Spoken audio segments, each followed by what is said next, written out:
बिस्मिल्लाहिर्रहमानिर्रहीम। काबिल एहतराम मेरे अजीज दोस्तों और साथियों, मुहर्रम के महीने की आमद है। बहुत जल्द मुहर्रम का महीना शुरू होने वाला है।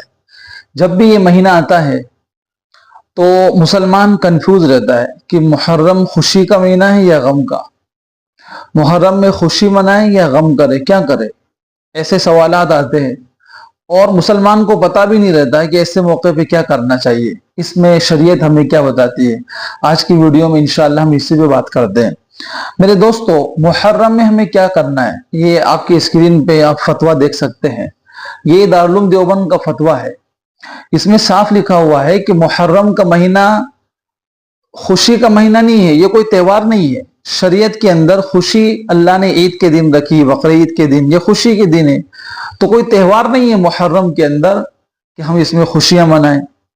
और ना कोई गम की बात है, जैसे शिया लोगों ने एक जो है गम का महीना इसको करार दे दिया, रो रहे, चिल्ला रहे, पीट रहे, उसको गम का महीना दिया।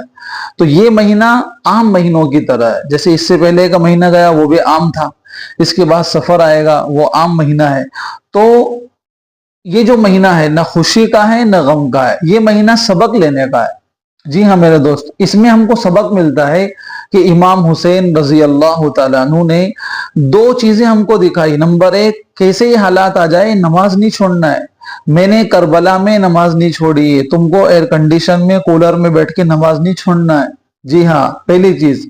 और दूसरी चीज, आपने अपने पूरे खानदान को कुर्बान करके ये बताया कि अल्लाह के दीन की हिफाजत और इशाअत के लिए कोई भी मसला आ जाए अपने परिवार को कुर्बान कर दो, अल्लाह के दीन के लिए अपना सब कुछ लगा दो, लेकिन अल्लाह के दीन को दुनिया से न मिटने दो।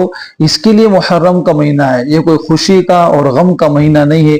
उम्मीद है आपको हमारी ये बात समझ में आई होगी। अगर आपको ये बात अच्छी लगे तो आप साथियों को जरूर शेयर करें। व आखिरु दावाना अनिल हम्दुलिल्लाहि रब्बिल आलमीन।